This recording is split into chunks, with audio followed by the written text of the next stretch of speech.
গত শুক্রবার রোহিত শর্মাকে অধিনায়কের পদ থেকে সরিয়ে দিয়েছে মুম্বই ইন্ডিয়ান্স।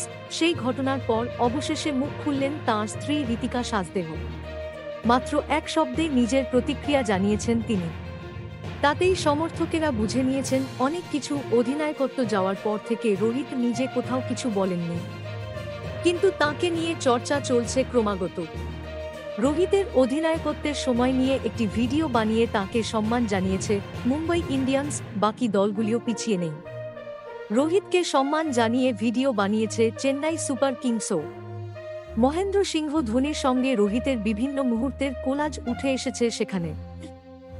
ক্যাপশনে লেখা হয়েছে 2013 থেকে 23, এক দশকের দুর্দান্ত নেতৃত্ব, রোহিতকে অনেক শ্রদ্ধা। সেখানেই নিজের অনুভূতি জানিয়েছেন ঋতিকা। ভিডিওর কমেন্টে একটি হলুদ রঙের হৃদয়ের ইমোজি পোস্ট করেছেন তিনি। Thank you so much for watching. Subscribe our channel and press the bell icon for more updates.